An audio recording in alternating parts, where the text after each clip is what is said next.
Assalamualaikum warahmatullahi wabarakatuh. Selamat siang dan salam sejahtera bagi kita semua.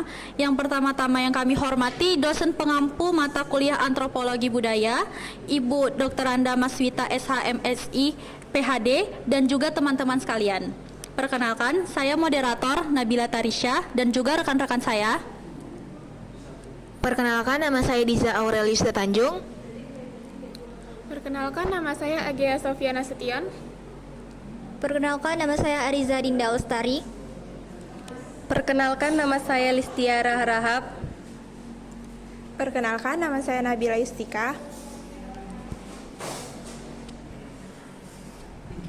Dalam kehidupan bermasyarakat, sering terjadi sengketa seperti konflik tanah, warisan, atau masalah sosial.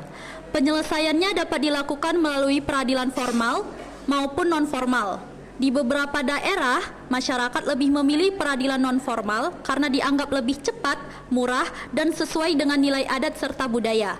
Oleh karena itu, pada presentasi kali ini akan dibahas alasan mengapa masyarakat di daerah tertentu lebih memilih proses peradilan non-formal daripada peradilan formal. Baiklah, materinya akan dibacakan oleh rekan saya. Baiklah, pertama-tama saya akan menjelaskan terlebih dahulu pengertian peradilan formal dan non-formal. Jadi, peradilan formal adalah penyelesaian sengketa melalui lembaga pengadilan yang diatur oleh peraturan perundang-undangan. Putusan pengadilan memiliki kekuatan hukum yang mengikat sehingga wajib dipatuhi. Sedangkan peradilan non-formal adalah penyelesaian sengketa di luar pengadilan, misalnya melalui musyawarah, mediasi, atau hukum adat. Biasanya proses ini dipimpin oleh tokoh adat, tokoh agama, atau kepala desa yang dipercaya masyarakat. Yang kedua, saya akan membahas alasan masyarakat memilih peradilan non-formal. Ada beberapa alasan mengapa masyarakat lebih memilih peradilan non-formal.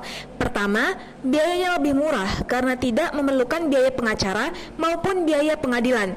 Kedua, prosesnya lebih cepat dibandingkan proses persidangan yang harus melalui banyak tahapan. Ketiga, dapat menjaga hubungan kekeluargaan dan kerukunan masyarakat karena penyelesaiannya mengutamakan musyawarah dan perdamaian.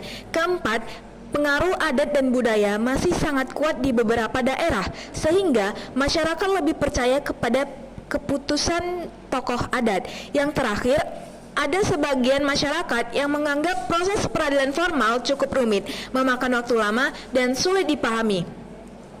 Kemudian saya akan membahas kelebihan dan kekurangan peradilan non-formal. Peradilan non-formal memiliki beberapa kelebihan, yaitu prosesnya lebih cepat, biaya lebih murah, mengutamakan musyawarat, menjaga hubungan sosial, serta sesuai dengan adat dan budaya masyarakat. Namun, peradilan non-formal juga memiliki kekurangan. Misalnya, keputusan yang dihasilkan tidak memiliki kekuatan hukum sekuat putusan pengadilan. Selain itu, tidak semua perkara dapat diselesaikan melalui jalur non-formal dan terkadang hasilnya dipengaruhi oleh kedekatan dengan tokoh tertentu. Contoh penyelesaian sengketa non-formal.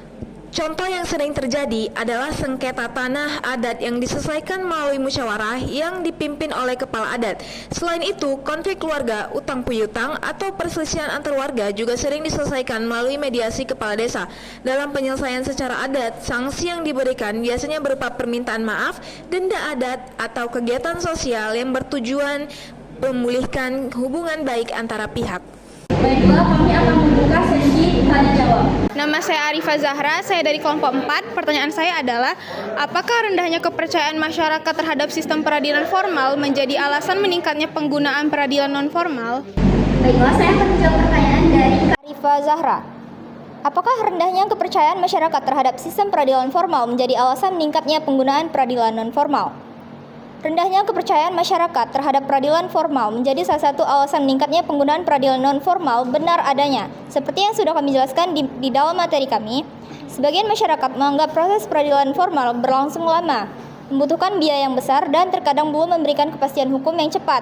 Selain itu, adanya anggapan tentang praktik korupsi atau ketidakadilan dalam penegakan hukum juga dapat mengurangi kepercayaan masyarakat.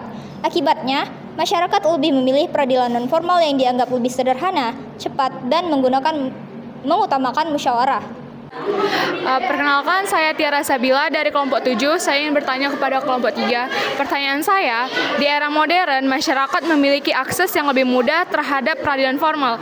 Namun, di beberapa daerah masih banyak nih yang memilih penyelesaian sengketa melalui peradilan non-formal.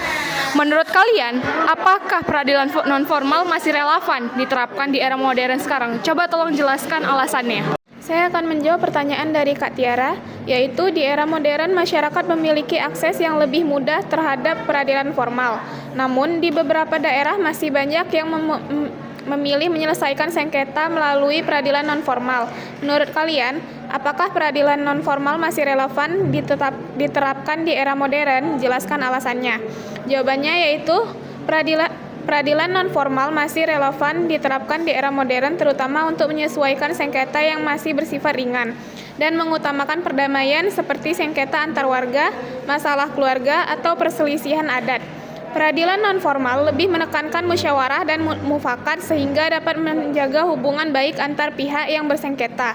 Namun, untuk perkara yang berat seperti tindak pidana serius, korupsi, atau pelanggaran hak asasi manusia, penyelesaiannya tetap harus melalui peradilan formal agar terdapat kepastian hukum dan keadilan yang sesuai dengan peraturan perundang-undangan.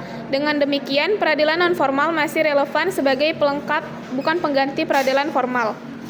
Assalamualaikum warahmatullahi wabarakatuh. Saya Ica Jaskiarani, perwakilan dari kelompok 1, ingin bertanya kepada kelompok 3. Pertanyaan saya, apakah biaya, waktu, dan prosedur yang rumit menjadi penyebab utama masyarakat menghindari peradilan formal? Baiklah, di sini saya akan menjawab pertanyaan dari Kak Ica, yang mana pertanyaannya, apakah biaya, waktu, dan prosedur yang rumit menjadi penyebab utama masyarakat menghindari peradilan formal? Ya, biaya, waktu, dan prosedur yang rumit sering menjadi penyebab utama masyarakat menghindari peradilan formal. Untuk menjangkau perkara ke pengadilan, pihak yang bersengketa harus mengikuti berbagai tahapan administrasi yang memerlukan proses, waktu, dan biaya. Proses persidangan juga dapat berlangsung selama berbulan-bulan, bahkan bertahun-tahun. Sebaliknya, peradilan non-formal biasanya lebih cepat, lebih murah, dan fleksibel, sehingga lebih mudah diakses oleh masyarakat, terutama di daerah pedesaan.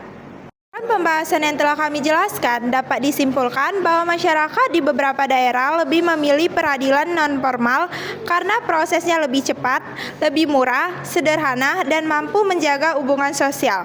Walaupun demikian, peradilan formal tetap memiliki peran penting karena memberikan kepastian hukum yang lebih kuat. Oleh karena itu, kedua sistem peradilan tersebut sebaiknya saling melengkapi agar keadilan dapat tercapai sesuai dengan kebutuhan masyarakat. Demikian presentasi dari kami. Apabila ada kesalahan kata mohon dimaafkan. Kami tutup. Wassalamualaikum warahmatullahi wabarakatuh.